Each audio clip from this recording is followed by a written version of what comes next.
The massive alien ship dropped out of faster-than-light travel at the edge of Earth's solar system. Its hull gleamed white and silver, shaped like a graceful bird with wings spread wide. The vessel was 3 miles long and carried the diplomatic corpse of the Galactic Confederation.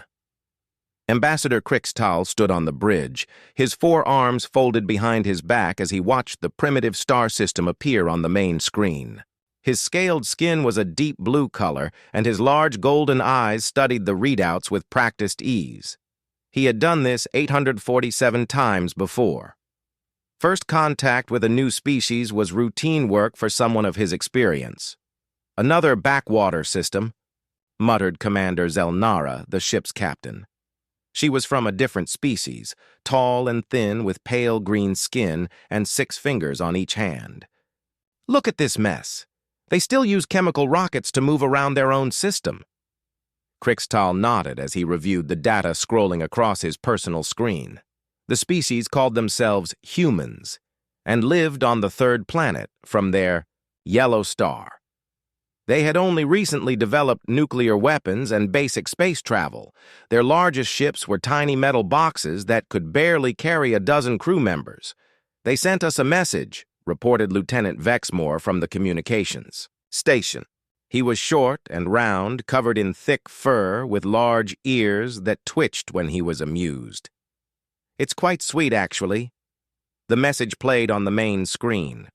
A human female with dark hair and kind eyes spoke in clear, simple words. "Greetings, travelers from the stars. We are the human race, inhabitants of the planet Earth. We come to you in peace and friendship. We hope to learn from each other and build a relationship based on mutual respect and cooperation. We welcome you to our system and look forward to meeting you." Several members of the bridge crew chuckled softly. The human woman seemed so earnest and hopeful. It was almost touching how naive these creatures were. "They actually believe in mutual cooperation," laughed Dr. Hexvara, the mission's cultural specialist. Her purple skin glowed faintly as she smiled. "How quaint. They think they have something to offer us." Crixtal had seen this before. Young species always thought they were equal partners in galactic affairs. They didn't understand how the universe really worked. The Galactic Confederation had brought peace and order to millions of worlds. They had ended war, poverty, and suffering across countless star systems, but it required proper guidance and management. "Set course for their 3rd planet," Crixtal ordered. "Standard diplomatic approach. We'll make contact with their leadership and begin the integration process." The ship's engines hummed to life, pushing the massive vessel toward Earth. As they traveled deeper into the system, the crew continued to analyze human civilization.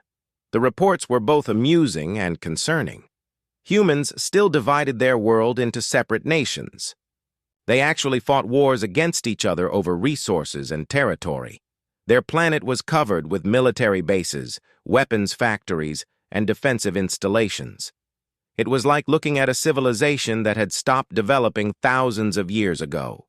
"They have over 200 separate governments," reported Dr. Hexvara, reading from her analysis. "Each one claims authority over a different piece of their planet. They can't even agree on basic things like trade or environmental protection." "Typical pre-contact behavior," Crixtal said calmly. "They'll grow out of it once they understand the benefits of Confederation membership."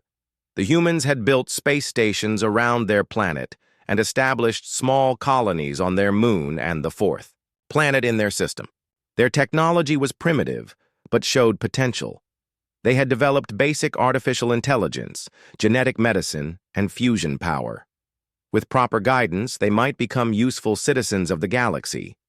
But there were warning signs, too. Human military doctrine was aggressive and paranoid. They had built weapons designed to destroy entire planets. Their entertainment media was filled with stories about war and conflict. Even their peaceful messages carried undertones of defiance and independence. "Look at this," Lieutenant Vexmore said, sharing a human transmission on the main screen. "It showed a human military leader standing in front of a large spacecraft. The man was speaking to a crowd of other humans. "We must be ready to defend our world and our way of life," the human said. "We don't know what's out there in the galaxy, but we won't surrender our freedom to anyone. Humanity will stand strong no matter what comes." The bridge crew burst into laughter. The human spacecraft behind the speaker was barely larger than a shuttle. Their entire space fleet wouldn't qualify as a patrol squadron by Confederation standards. "Defend their world?" chuckled Commander Zelnara. "With what? Those tin cans they call warships?" Krixtal studied the human military assets more carefully. They had perhaps 50 vessels that could be called spacecraft. Most were simple transport ships or research vessels. Only a dozen had any weapons at all, and those were primitive kinetic cannons and chemical rockets. The largest human warship was something they called a battleship. It was 800 meters long and carried a crew of 3,000. The humans seemed very proud of it. Their news broadcasts showed it launching with great ceremony while crowds cheered and flags waved. "That's their most powerful warship," Dr. Hexavara said, highlighting the vessel on the screen. "They actually think it's impressive." The Confederation patrol boats that escorted diplomatic missions were larger than humanity's greatest battleship. A single police corvette could probably destroy the entire human space fleet without taking damage. "They're like children playing with toys," observed Commander Zelnara. "It's almost sad." As they approached Earth, more human ships moved to intercept them. The tiny vessels formed what humans apparently considered a defensive formation. Their communications channels filled with tense chatter as human military commanders tried to decide how to respond to the alien arrival. "Unknown vessel, this is Admiral Sarah Chen of the Earth Defense Force," came a transmission. "You are approaching Earth space. Please state your intentions." Krixtal nodded to Lieutenant Vexmore, who opened a channel. "Greetings, Admiral Chen. I am Ambassador Krixtal of the Galactic Confederation. We come in peace to welcome humanity into galactic civilization. We request permission to establish diplomatic contact with your leadership." There was a long pause before Admiral Chen replied. "Permission granted, Ambassador. We're transmitting coordinates for our orbital diplomatic station. Welcome to Earth space." The human admiral sounded calm and professional, but Krixtal could detect the underlying tension in her voice. These humans were clearly afraid, but trying not to show it. It was understandable. First contact was always overwhelming for primitive species. The Serenity's voice continued its approach to Earth, escorted by a dozen human vessels. The planet grew larger on the screens, showing blue oceans, white clouds, and brown and green continents. It was actually quite beautiful, in a wild and untamed way. 7 billion inhabitants, Dr. Hexavara reported. Most living in large cities. Heavy industrial development but still dependent on fossil fuels. Significant environmental damage from uncontrolled growth. Standard pattern, Krixtal noted. They'll need extensive rehabilitation once they join the Confederation. The human diplomatic station was a simple cylinder orbiting high above Earth.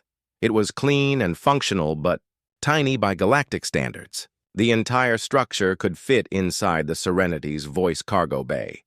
Still, the humans had prepared it carefully for the meeting, with translation equipment and cultural displays.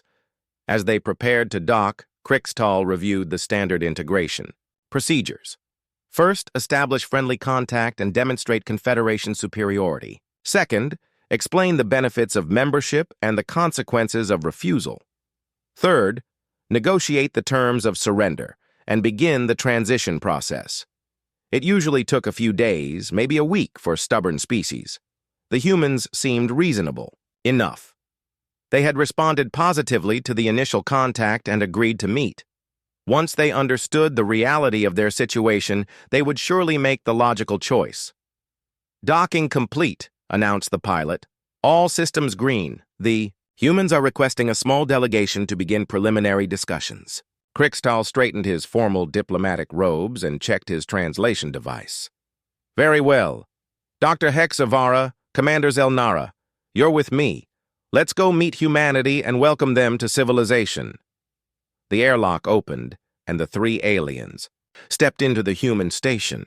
The gravity was a bit heavy, and the air had a strange smell, but it was tolerable. A group of humans waited to greet them in a large room decorated with images of their planet and their primitive achievements. The humans looked exactly like the data files had indicated. They were bipedal, with pink or brown skin, small eyes, and hair growing from their heads. They wore simple clothes and seemed nervous but determined. Their leader was a middle-aged female with graying hair and intelligent eyes. "Welcome to Earth space," she said in clear galactic standard. "I am Ambassador Sarah Chen. We're honored to meet you." Crixtal smiled, showing his sharp teeth. "The honor is ours, Ambassador Chen. The Galactic Confederation has come to offer humanity a place among the stars." What he didn't say was that it wasn't really an offer. It was an inevitability. Every species eventually joined the Confederation, one way or another. Some came willingly, attracted by the promise of advanced technology and protection. Others required more persuasion. Looking at these earnest, primitive humans, Crixtal was confident this would be one of the easy ones. The diplomatic meeting began in the station's main conference room. The humans had prepared carefully, with comfortable chairs adjusted for different alien body types and displays showing Earth's culture and achievements.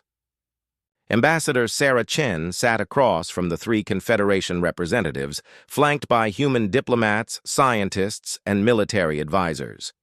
Crixtal appreciated the effort the humans had made. The translation systems worked perfectly, and the humans showed proper respect for diplomatic protocol. They offered gifts of Earth music, art, and food samples. It was all very civilized and promising.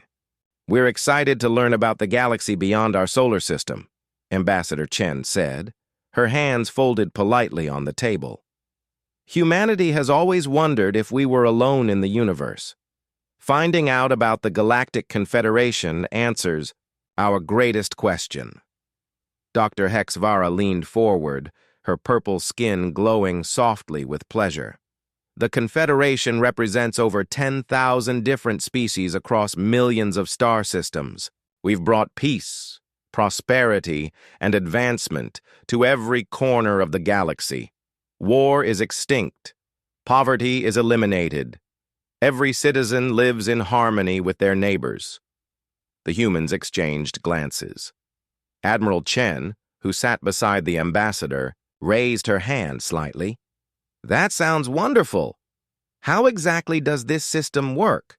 How are disputes resolved between different worlds or species?" "There are no disputes," Commander Zelnara explained patiently. "The Confederation Council makes all-important decisions based on scientific analysis and the greater good. Individual planets focus on their assigned roles in the galactic economy. Everyone contributes according to their abilities." "Assigned roles?" asked Dr. Martinez, one of the human scientists. He was a small man with thick glasses and curious eyes. "Who decides what role each world plays?" Crixtal smiled reassuringly. "The Council has extensive experience in evaluating species capabilities and planetary resources. They determine the most efficient use of each world's potential. For example, some planets specialize in food production, others in manufacturing, others in research. The system works perfectly because everyone knows their place." Something shifted in the room's atmosphere.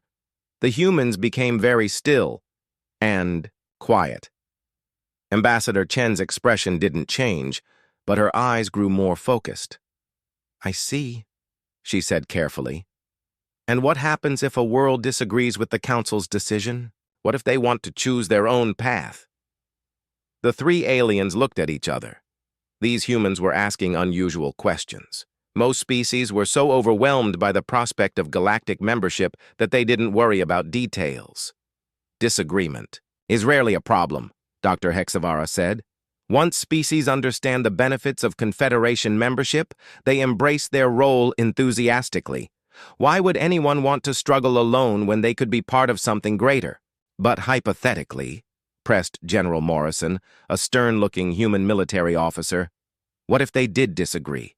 What if they wanted to maintain their independence? Commander Zelnara's smile became less warm. The Confederation has maintained galactic peace for over 50,000 years. We've learned that some species need guidance to understand what's best for them. Temporary oversight helps them adjust to civilized behavior. Oversight? Repeated Admiral Chen. Does that mean military occupation? Of course not, Crixtal said quickly.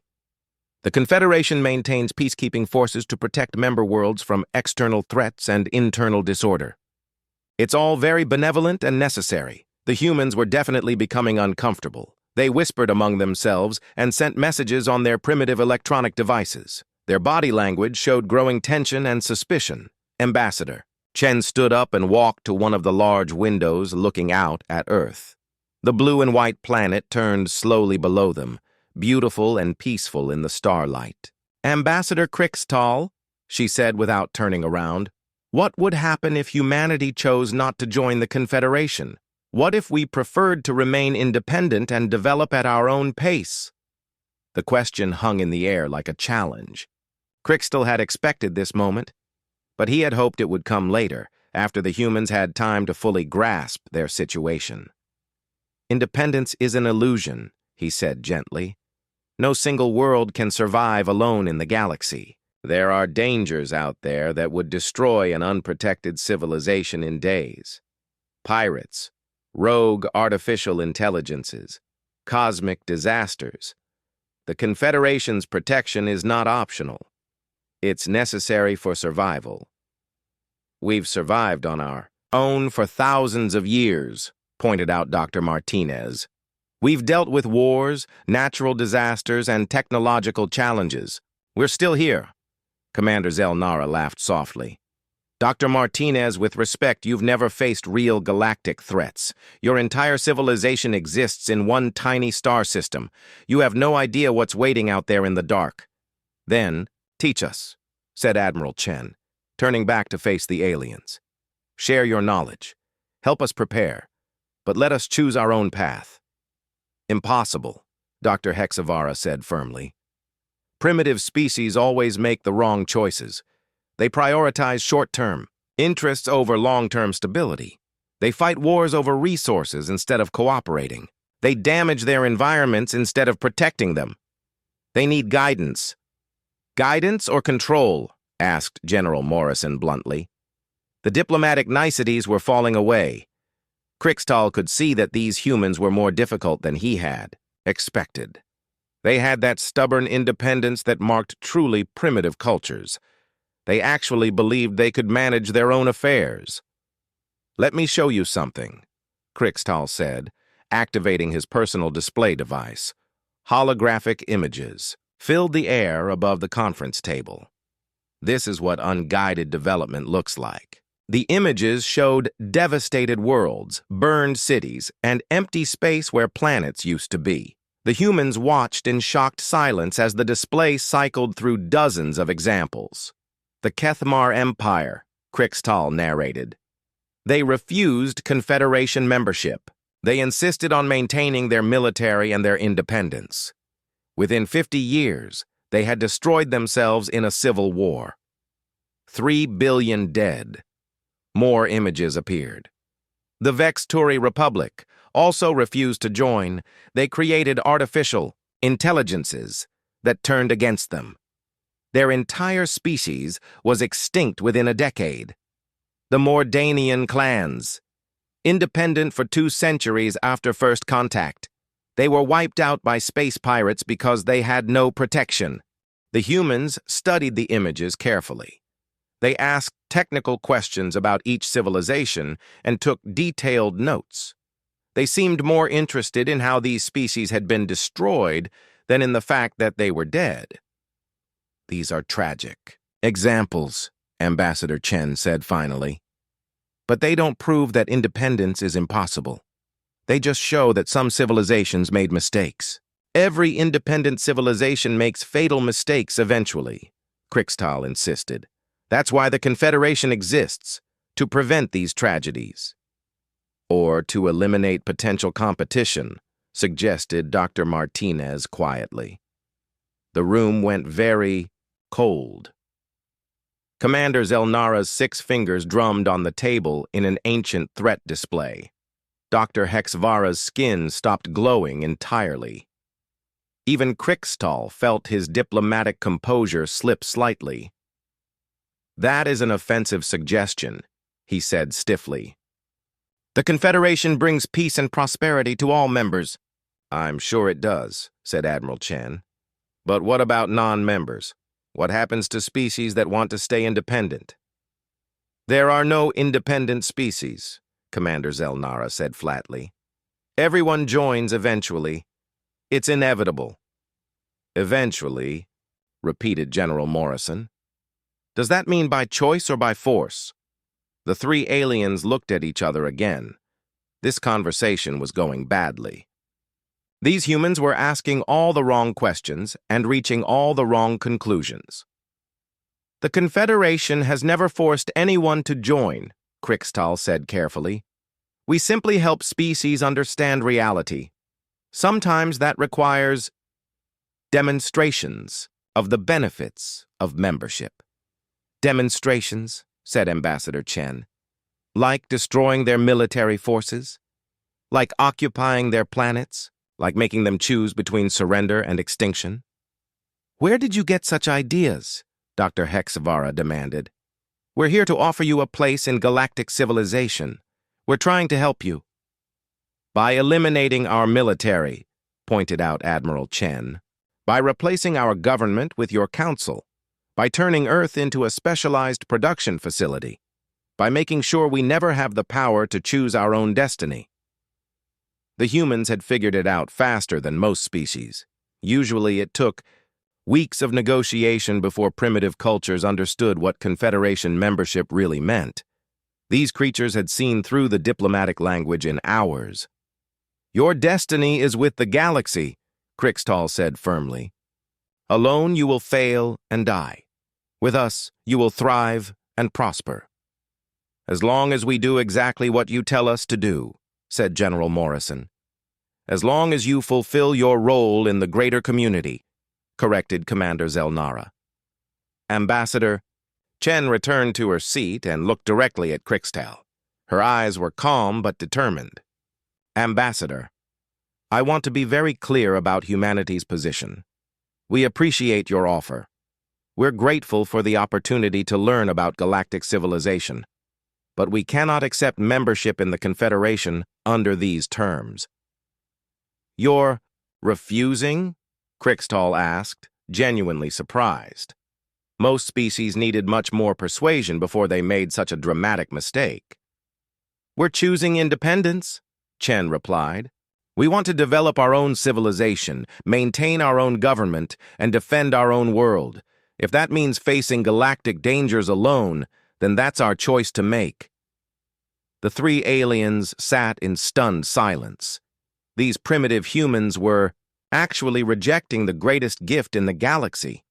They preferred uncertainty and danger to the security and prosperity of Confederation membership. "You don't understand what you're refusing," Dr. Hexvara said desperately. "Think of your children. Think of your future. You're condemning your entire species to struggle and suffering." "We're giving them freedom," said Admiral Chen. "The freedom to succeed or fail on their own terms." "Freedom is chaos," Commander Zelnara snapped. "Freedom is war and death and waste. We've seen it 1,000,000 times. Independent species always destroy themselves." "Then we'll be the exception," Chen said simply. The meeting ended badly. The humans were polite, but firm in their refusal. They would not join the Confederation, would not surrender their military, and would not accept council, authority over their world. As the 3 aliens returned to their ship, Krixtal felt a deep sadness. These humans seemed like decent people. They were intelligent, creative, and determined. It was unfortunate that they were also too primitive to save themselves. Standard pacification protocol? Asked Commander Zelnara as they reached the bridge. Krixtal stared at Earth through the main screen. Somewhere down there, 7 billion humans were going about their daily lives, unaware that their leaders had just made the worst decision in their species' history. Send the message, he said heavily. Request a standard enforcement fleet. Nothing too large. We don't want to damage the planet unnecessarily. Within hours, the request was transmitted to Confederation Command. Within days, ships would arrive to begin the pacification process. It was always sad when species chose the hard way, but it was necessary for their own good. Humanity would learn to appreciate Confederation membership, even if they had to be taught through force. 3 days after the failed diplomatic talks, the human leadership made an announcement that puzzled the aliens watching from the Serenity's voice. Instead of preparing for surrender or trying to negotiate better terms, the humans began evacuating their space stations and orbital facilities. They're moving non-essential personnel to the planet's surface, reported Lieutenant Vexmore, monitoring human communications. Military families, civilian workers, research staff, they're clearing their space installations of everyone except combat personnel. Krixtal frowned as he studied the reports. Why would they do that? Are they planning to abandon their space infrastructure? Commander Zelnara laughed from her position at the tactical station. Maybe they think we'll be impressed by their sacrifice. Look, we gave up our space stations voluntarily. Please don't hurt us. But Dr. Hexvara looked troubled. She had studied hundreds of species during first contact situations, and this behavior was unusual. No, this is different. They're not abandoning these facilities. They're preparing them for combat. The main screen showed human activities throughout the solar system. Ships moved with urgent purpose between Earth, the Moon, Mars, and the asteroid Belt. Construction equipment worked around the clock to modify civilian structures into military installations. Even tourist hotels and research stations were being converted into armed fortresses. Look at this transmission, Lieutenant Vexmore said, playing a recording from Earth's military command. Admiral Sarah Chen's sister, Admiral Lisa Chen, was addressing human forces throughout the system. All units, this is Fleet Command. We knew this day might come. We've prepared for it. Every installation, every ship, every weapon system is now part of Earth's defense network. We're outnumbered and outgunned, but we're fighting for our home. Make every shot count. Make them pay for every mile. Humanity will not surrender. The bridge crew of the Serenity's voice burst into laughter. These primitive humans were actually planning to fight the Galactic Confederation. It was like watching children threaten adults with toy swords. They have 50 ships, chuckled Commander Zelnara. 50 tiny ships with chemical rockets and metal bullets. The enforcement fleet will have 12 police vessels and a cruiser. Each police vessel outguns their entire space navy. Krixtal wasn't laughing. Something about the human preparations bothered him. These weren't the actions of a panicked, defeated species. The humans were calm, organized, and systematic. They acted like they had a plan. Show me their defensive positions, he ordered.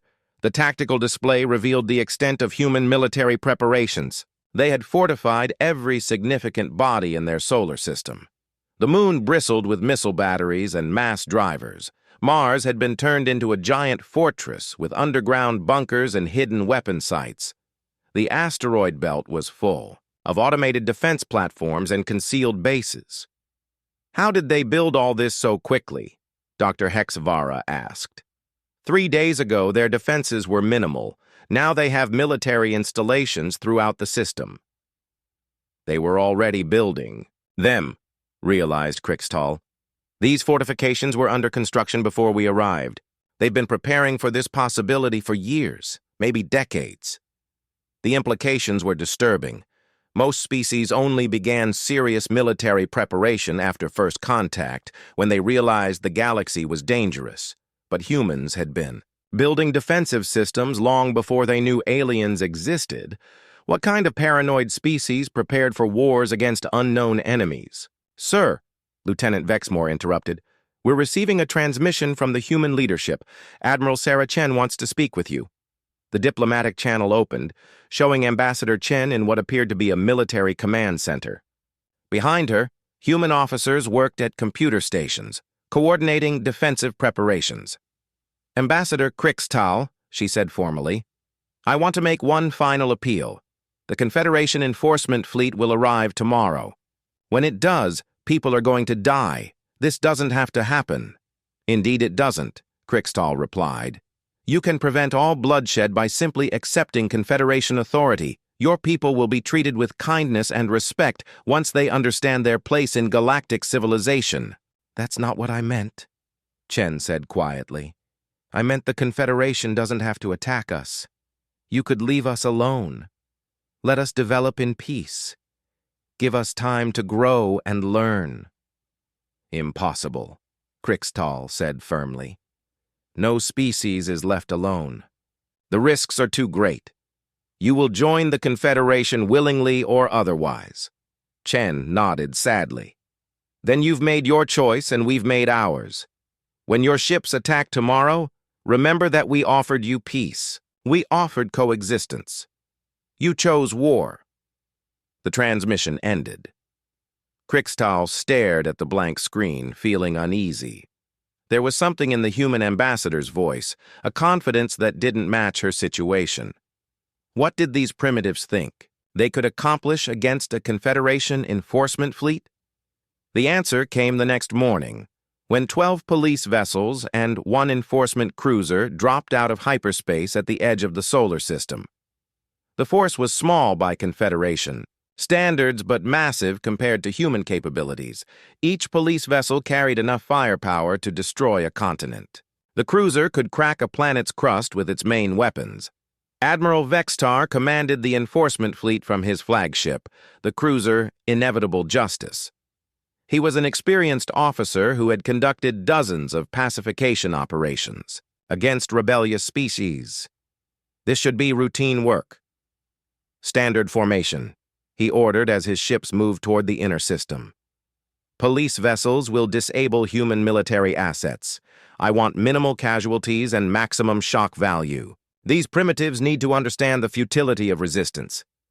The human response was immediate and unexpected.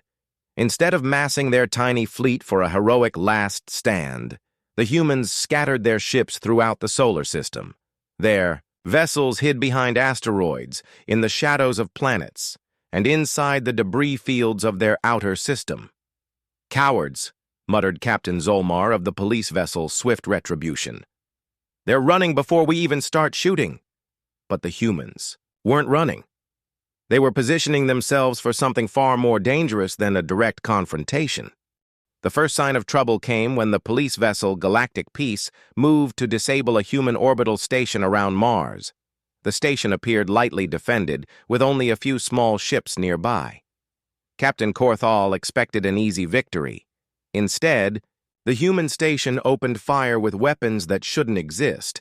Particle beams and plasma cannons struck the police vessel's shields with devastating force. The small human ships attacked in coordinated groups, using tactics that exploited weaknesses in Confederation ship design. Impossible! Captain Korthal shouted as his ship shuddered under the assault. They don't have technology like this! Where did they get these weapons? The answer became clear as the battle continued. The humans had reverse-engineered Confederation technology from studying the Serenity's voice during the diplomatic meetings. 3 days of close sensor scans had given them enough data to build crude but effective copies of alien weapons. More disturbing was their tactical knowledge. The humans attacked shield generators, engine systems, and weapon mounts with surgical precision. They knew exactly where to hit Confederation vessels for maximum damage. They've been studying us, Admiral Vextar realized as he watched the police vessel Galactic Peace retreat with heavy damage. Every moment we spent in their system, they were learning our weaknesses. The human attack spread throughout the solar system. Small groups of human ships emerged from hiding to strike at isolated Confederation vessels, then disappeared back into the asteroid fields and planetary shadows. They used the terrain of their own solar system like a weapon, forcing the superior alien ships to fight on human terms. The police vessel Righteous Correction was destroyed when humans rammed it, with an automated cargo ship filled with nuclear weapons. The explosion vaporized both vessels and sent debris raining down on a human colony, but the humans considered it an acceptable trade. Another police vessel, Peaceful Order, was crippled when humans used mass drivers to hurl asteroids at incredible velocities. The kinetic impacts overwhelmed the ship's shields and left it drifting helplessly. "This is madness," Captain Zolmar reported as his ship limped away from a human ambush. "They're not fighting like primitives. They're using advanced tactics and improvised weapons. How is this possible?" Admiral Vextar studied the tactical displays with growing alarm. His enforcement fleet was taking severe casualties against an enemy that should have been helpless.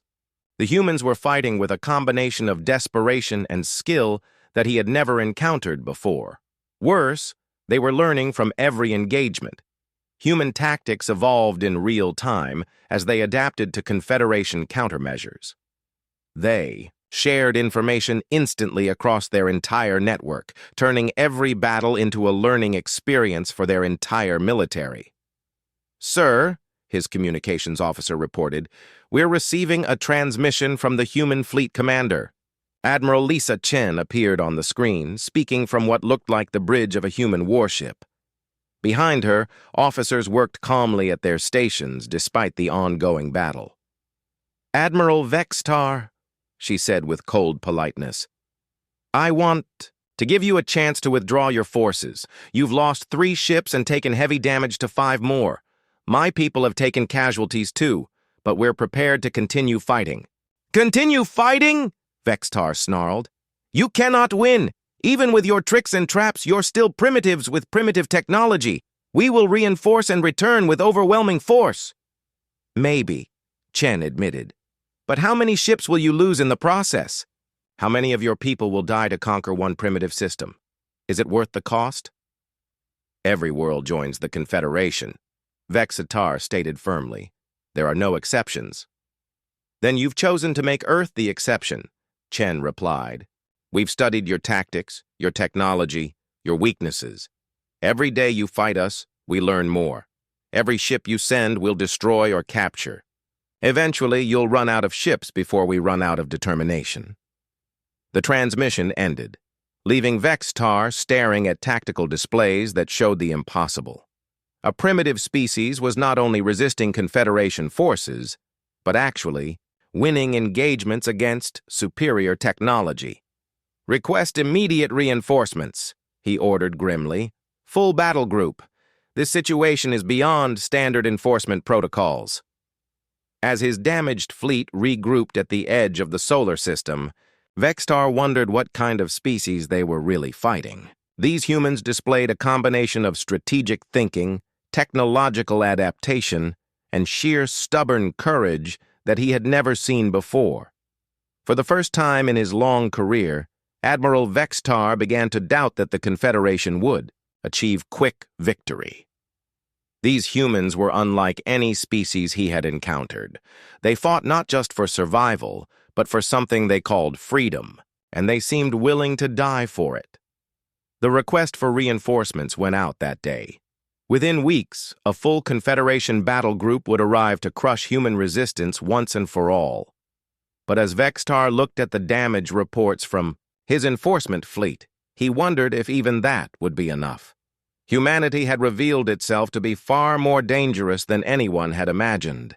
6 months into what the Confederation had expected to be a 3-day police action, Admiral Vexatar stood in his command center aboard the Inevitable Justice, staring at reports that made no sense.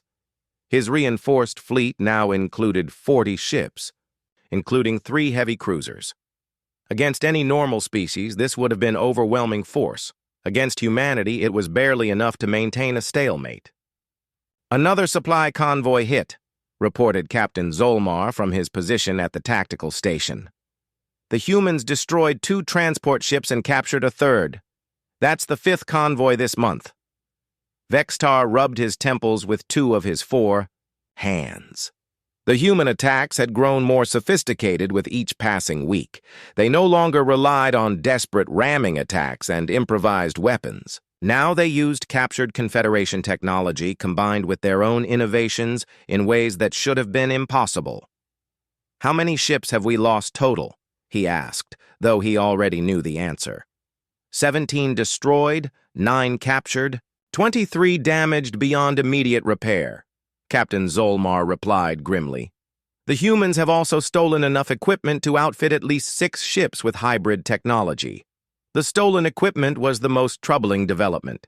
Humans had somehow managed to board and capture Confederation vessels using primitive but effective tactics. They wore simple environmental suits and carried kinetic weapons, but they moved through alien ship corridors with terrifying coordination and efficiency. The footage from the captured vessels was disturbing. Human boarding parties had disabled, trained Confederation security forces using tactics that seemed impossible. They knew exactly where to plant charges, which systems to target, and how to move through ship layouts they had never seen before. "They're learning faster than any species should be able to," muttered Dr. Kevlash, the fleet's intelligence analyst. "Every engagement teaches them something new. They adapt their tactics in real time and share information across their entire network instantly." Admiral Vextar pulled up the tactical display showing human positions throughout the solar system. What he saw was no longer the desperate defense of a primitive species. It was a carefully orchestrated military campaign being conducted by an enemy that seemed to understand Confederation weaknesses better than the Confederation understood human strengths. "Show me the latest intelligence on their ship construction," he ordered. The display changed to show human industrial facilities throughout their system. The numbers were staggering. In 6 months, humanity had tripled the size of their space fleet. More importantly, their new ships incorporated captured alien technology in innovative ways. They're building vessels that are part human design, part Confederation technology, Dr. Kevlash explained. The combinations shouldn't work, but somehow they do. They're creating hybrid systems that outperform either technology alone. "That's impossible," Vextar insisted. "You can't just combine random technologies from different civilizations." "Apparently you can if you're human," Captain Zolmar observed. "Their engineers seem to think that if something doesn't work, they just need to hit it with a bigger hammer until it does." The human approach to technology was unlike anything the Confederation had encountered. Where most species carefully studied alien systems before attempting modifications, humans simply grabbed whatever worked and forced it to work with their own equipment. Their solutions were crude, inefficient, and completely effective.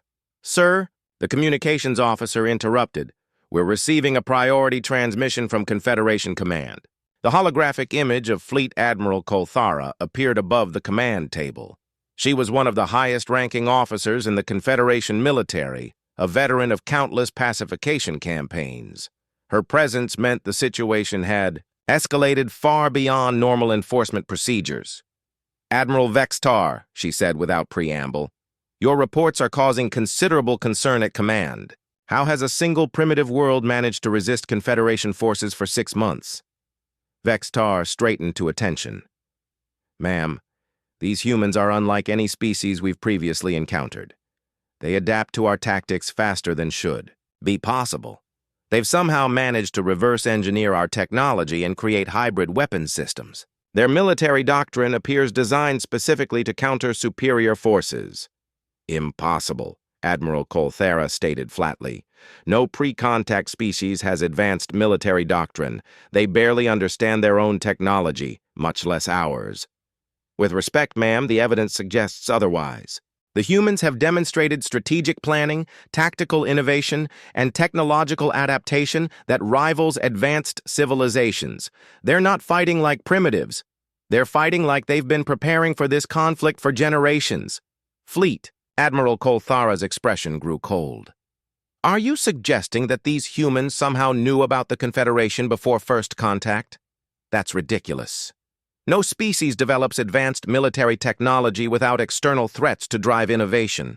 Ma'am, I'm only reporting what I observe. the humans possess military capabilities that far exceed what their apparent technology level should allow. They're using tactics specifically designed to exploit Confederation doctrines and ship designs. Then we'll use different doctrines, Admiral Colthera decided. I'm sending you Battle Group 7, 40 additional vessels, including 5 dreadnoughts. You will end this resistance immediately. The transmission ended, leaving Vextar staring at the empty holographic display. Battle Group 7 represented enough firepower to pacify an entire sector. Against humanity's small fleet of hybrid vessels, it should have been impossible to lose. But Vextar had been fighting humans for 6 months. He had learned not to underestimate their capacity for impossible victories. The reinforcements arrived 2 weeks later. Battle Group 7 was an impressive sight as it dropped out of hyperspace at the edge of the solar system. The 5 dreadnoughts alone massed more than the entire human space fleet. Each carried enough firepower to destroy a moon. Admiral Colthara commanded the force from her flagship, the Dreadnought Universal Peace. She had personally overseen the pacification of 47 rebellious worlds. She had never failed to achieve. Complete victory. Status report, she demanded as her fleet formed up for the final assault on human positions. Human forces are scattered throughout the system, Admiral Vextar reported. They've abandoned their major bases and gone into hiding. Intelligence suggests they're preparing for guerrilla warfare using small mobile units.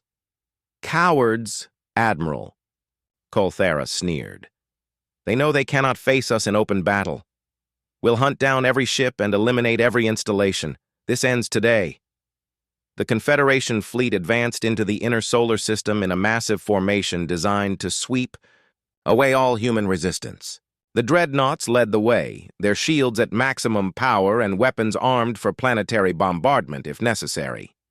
The first sign that something was wrong came when long-range sensors detected massive energy signatures throughout the asteroid belt.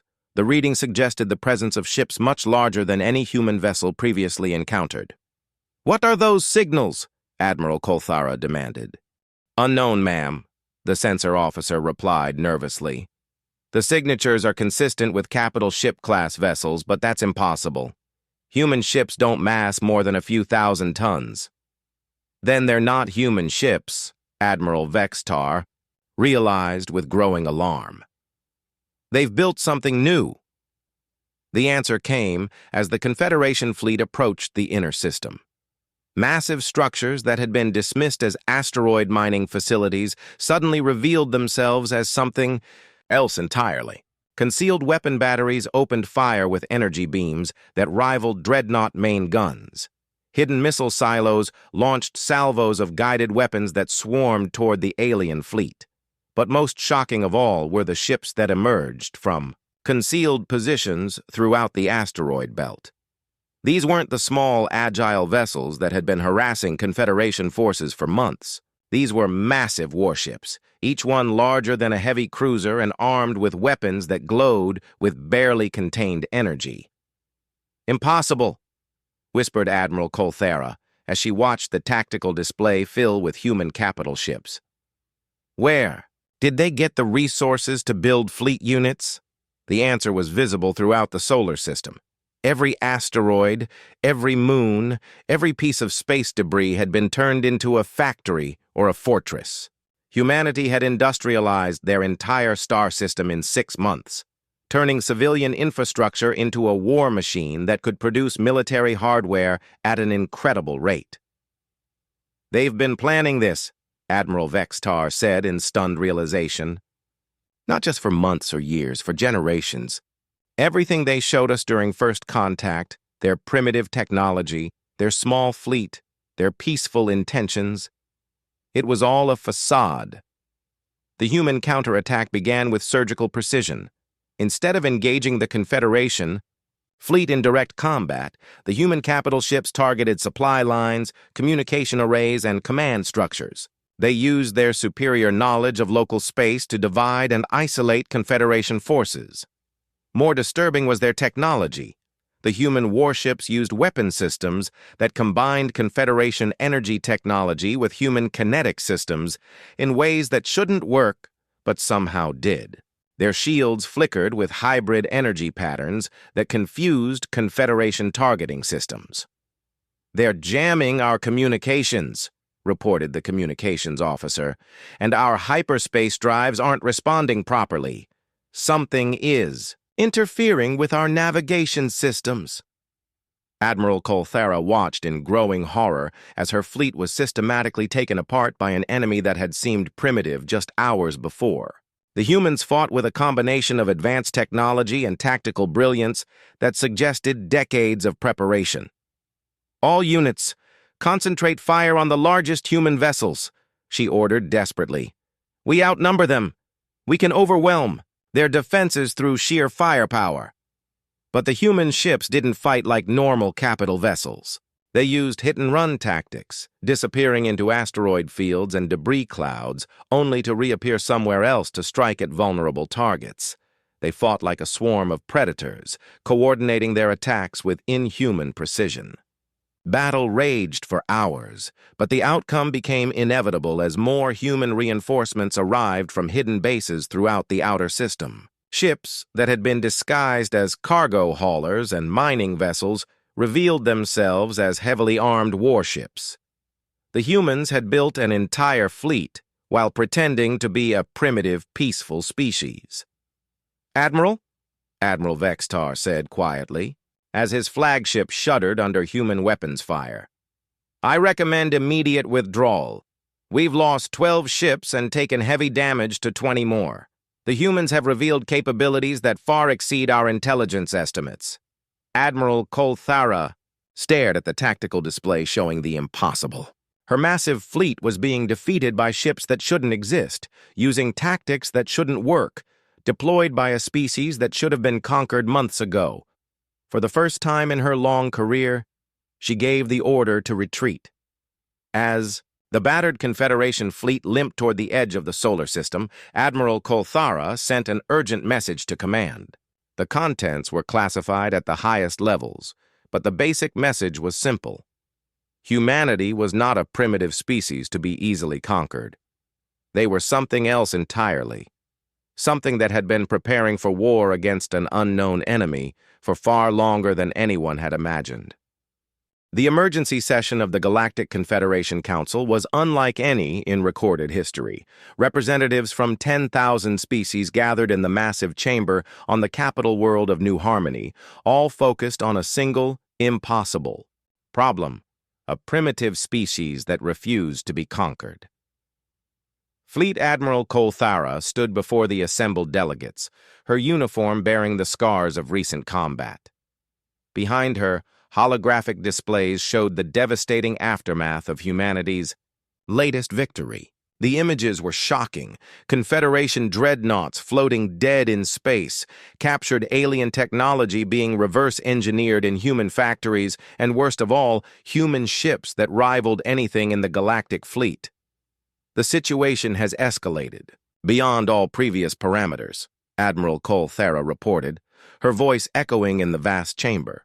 "Humanity has revealed military capabilities that exceed our most optimistic intelligence estimates. They are not a primitive species. They are a military civilization that has been preparing for galactic warfare for centuries." Council Chairman Zeftral, an ancient being whose species had founded the Confederation 50,000 years ago, leaned forward in his crystalline throne. "Impossible. No species develops advanced military technology without external threats. These humans had no contact with galactic civilization before our arrival." "With respect, Chairman, the evidence suggests otherwise," Admiral Colthara replied, activating the holographic displays. "Human industrial capacity has increased by 500% in less than 1 year. Their technological adaptation rate is unprecedented. Most disturbing, their military doctrine appears specifically designed to counter Confederation tactics and ship designs.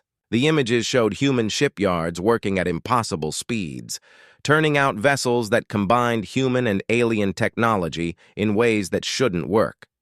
Massive space stations orbited every major body in the human system, each one bristling with weapons and defensive systems. "They've militarized their entire civilization," continued Admiral Colthara. Every civilian facility has been converted to military production. Every citizen has been trained for warfare. They're not fighting for conquest or resources. They're fighting for something they call freedom, and they're willing to die for it. Delegate Morthek of the Regellian Empire stood to address the chamber. His people had been one of the few species to resist Confederation membership for more than a decade before finally surrendering. Admiral, are you suggesting that these humans might actually win a prolonged conflict against the Confederation? I'm suggesting that the cost of conquering humanity may exceed the benefits, Admiral, Kolthara replied carefully. In 18 months of conflict, we've lost over 100 vessels and thousands of personnel. The humans have learned to counter every tactic we employ and adapt to every weapon system we deploy. The chamber erupted in shocked murmurs. The idea that any single world could resist the combined might of the galactic community was almost incomprehensible. Chairman Zeftrol raised one of his many arms for silence. What does Command recommend? Total mobilization, Admiral Kolthara said grimly. Deploy a grand fleet of 1,000 vessels. Reduce human space to rubble. Accept massive casualties, but ensure complete victory. And if that fails? Admiral Kolthara hesitated. Then we face the possibility of negotiating with an independent human civilization, something that has never happened in Confederation history. The debate that followed lasted for days. Some delegates called for immediate massive retaliation. Others suggested attempting new diplomatic approaches. A few even questioned whether the Confederation's expansion policies needed revision. While the Council debated, humanity prepared for the next phase of the war. Admiral Lisa Chen stood on the bridge of the UES Retribution, humanity's first true capital ship. The vessel was a monument to human engineering and determination, combining the best of captured alien technology with innovations that no other species had imagined. Status report, she ordered as her ship patrolled the outer edges of the solar system. All defensive positions are operational, reported her tactical officer, Commander Jackson. The asteroid belt fortifications are complete. Luna Base has finished its upgrade to planetary shield generators. Mars colony is now fully militarized. Admiral Chen nodded as she studied the tactical displays. The solar system had been transformed into the most heavily defended location in the galaxy. Every approach was covered by multiple weapon systems, every strategic position was fortified, and hidden bases throughout the outer system provided depth and redundancy to human defenses. But she knew it might not be enough. The reports from their intelligence networks throughout Confederation space were troubling. The aliens were preparing for total war. Soon humanity would face not dozens or hundreds of enemy ships, but thousands. Ma'am, the communications officer announced, we're receiving a priority transmission from Earth Command. It's Ambassador Sarah Chen. The holographic image of her sister appeared before Admiral Chen. Sarah looked tired but determined, speaking from the heavily fortified command bunker deep beneath Earth's surface. Lisa, the Confederation Council has reached a decision. They're sending everything they have. Intelligence estimates over 2,000 ships, including their most advanced dreadnoughts, the largest fleet in galactic history. Admiral Chen absorbed the information calmly. Timeline? 6 months for full deployment. They're gathering forces from across the galaxy. This will be their final push. Then it's time, Admiral Chen decided. Send the message to all hidden fleets. Operation Revelation begins now. The message went out on encrypted channels to secret human bases throughout nearby star systems. For decades, humanity had been quietly sending colony ships to other worlds, establishing hidden settlements far from Earth. The Confederation had assumed these were primitive exploration efforts, but they were wrong. Each colony had been designed as a military outpost, equipped with shipyards, defense systems, and industrial facilities. While the Confederation had focused on Earth, humanity had been building a secret empire among the stars. The first sign of the new reality came when Confederation patrol fleets throughout the local region found themselves under attack by human task forces operating from previously unknown bases. The aliens had expected to fight a defensive war against a single world. Instead, they faced a coordinated offensive by a civilization that spanned multiple star systems. The attacks were precisely coordinated and devastatingly effective. Human forces struck supply bases, communication relays, and staging areas throughout Confederation space. They used captured alien technology combined with human innovations to create weapon systems that the enemy couldn't counter. More shocking was the revelation that humanity had allies, species that the Confederation had dismissed as fully integrated. Members secretly provided intelligence, resources, and sometimes direct military support to human forces. The human concept of freedom had found supporters throughout the galaxy. 3 months before the Confederation Grand Fleet was scheduled to attack Earth, Admiral Kolthara received an encrypted message that changed everything. The transmission came from the edge of Confederation space, far from any known human settlement. The image that appeared on her screen was Admiral Lisa Chen, but the background was not the bridge of a human warship. It was the command center of something much larger. "Admiral Kolthara," Chen began, "I want to give you one final opportunity to reconsider your approach to humanity." "Your threats carry no weight," Admiral Kolthara replied. "The Grand Fleet will overwhelm your defenses. Your primitive civilization will be brought into the Confederation whether you agree or not." Admiral Chen smiled, and it was not a pleasant expression. "Admiral, you've made the same mistake every time we've fought. You assume that what you can see represents our full capabilities. You looked at our diplomatic vessels and thought they were our warships. You looked at our system defense fleet and thought it was our navy. You looked at our battles for Earth and thought it was our war. What are you saying? I'm saying that for 18 months, you've been fighting our police force. You've been engaging our system defense units and planetary militia. You've been testing yourselves against humanity's equivalent of local law enforcement." The camera pulled back to reveal the true scope of the facility Admiral Chen occupied. The command center was vast, filled with hundreds of officers coordinating operations across multiple star systems. Through massive windows, the shapes of enormous vessels were visible in the darkness of space. "You came expecting diplomacy," Admiral Chen continued. "You laughed at our warnings. You dismissed our defensive preparations as primitive fear. But you misunderstood something fundamental about humanity." More ships became visible in the transmission, vessels so large they defied comprehension. These were not the hybrid designs the Confederation had been fighting. These were pure human warships, built according to human military doctrine and armed with weapons that glowed with barely contained energy. When we showed you our battleship during first contact, when we demonstrated our fleet, when we talked about our military capabilities, that wasn't us trying to intimidate you. That was us being polite.